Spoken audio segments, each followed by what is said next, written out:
Yeah,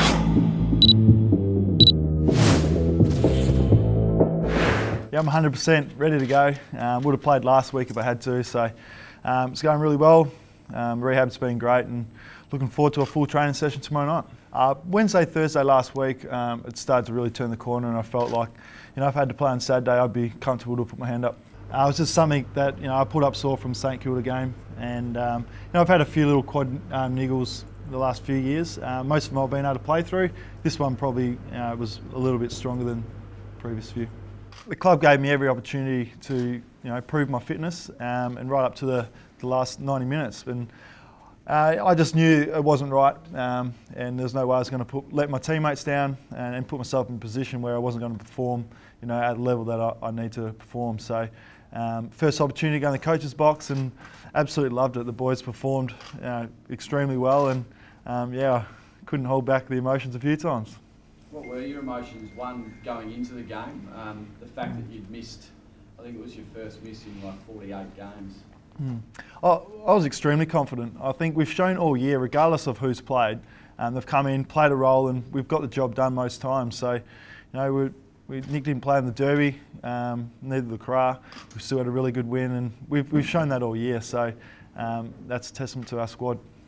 Injuries are foreign to you with that impressive record. What were your thoughts about going in and missing a game, etc., after being injured? Oh, mate, I just, like I said, I haven't been injured too many times, and when you are, you just do your rehab as best you can. Sometimes it just takes time, so you can't really change that. But once you accept the fact that you've got to miss the game, then you just do everything you can to get right as quick as you can. Matt, what was it like inside the box? Did you get a sort of new perspective on how things work? Yeah, I didn't really know what to expect, but it was very calm. Just a lot of discussion on, how things are playing out, what to maybe look for, if there's any changes they can make around stoppages or centre bounces. That was probably the area I was looking closely at. But no, they are very calm, and they've got a pretty good handle of what's going on. What have you made of North Melbourne through this final series? They've been fantastic all year, particularly the second half, where their contested ball and their ability to play it in their forward half has really improved. So once again, they were great against Sydney, and it's going to be a great challenge for us. I think he deserves all the credit. He's almost 2 years in the job now, but his first 12 months was all about education, and we saw the last 6 weeks, last 6 weeks of last season where we really started to show some inroads, and it was starting to click. And we had a rocky start this year, but the belief was there, and now we're just playing on instinct. That's come from the amount of work that he's put in with his coaching staff. He's just a fantastic educator. He's got a really good balance between, he can be one of the boys, one of your mates, but he also, there's a line there where he's the head coach as well. So I think that really responds well with our young group, because they feel comfortable to be able to, have a one-on-one discussion with him. But they also know, on game day, it's business, and we've got a job to do. So, as you can see with the results we're getting, you're playing for your coach. Yeah, they're going really well. They're ticking all the boxes they need to tick, and we've got main training tomorrow night. So, we all get through that, we'll be playing Saturday. Yeah, it seems to be a pretty common thing. Everyone's wearing them nowadays, but he's. You would have seen yesterday. He trained really strong, and he'll be out there as well. How do you deal with the energy leading up to this, where you've missed a week, you've missed 2, you've got a game to watch on Friday, you've got all day Saturday, a lot of time between now and the game, plus a big game the night before. The lead up, what's the plan?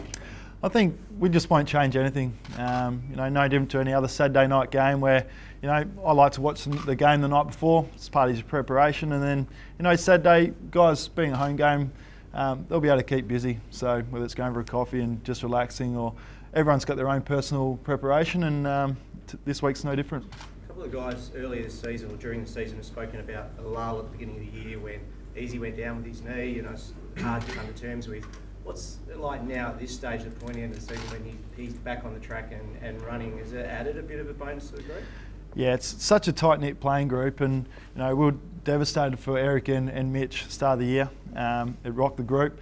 And it just shows how tight the place is, and to see him or both the boys going through their rehab programs and really progressing, it really spurs the boys on, and they've joined the playing group now for some basic skill drills. So just having them out there is fantastic, and I've only missed a week and I missed the boys heaps, so I can only imagine what they're going through.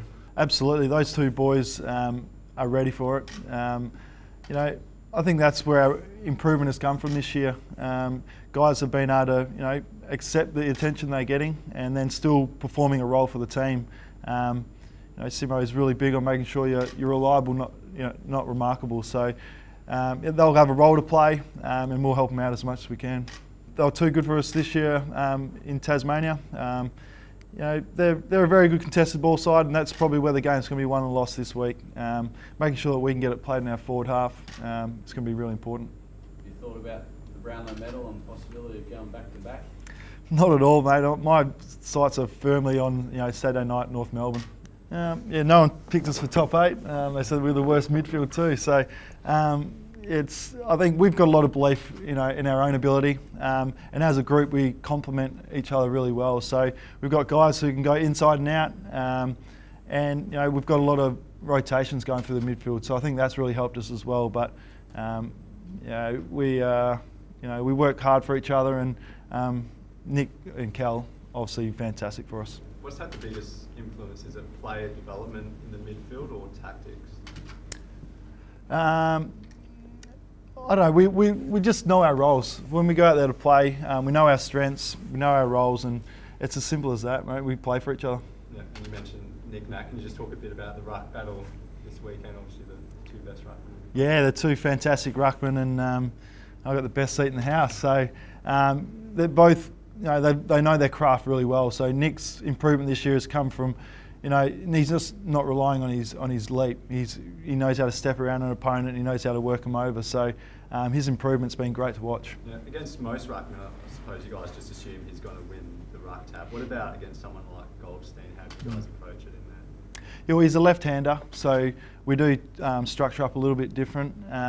But we always pay respect to the opposition ruckman. It's not 100% that Nick's going to win every time. So this week, we've got a lot of respect for him, so we'll be ready for it. Yeah, we've spoken about that a little bit, but there are no favourites in a prelim. Doesn't matter about your form going into it. You win this game, you're in a grand final. So both teams know that. Both teams want to be there, next Saturday. So it'll be a fierce competition.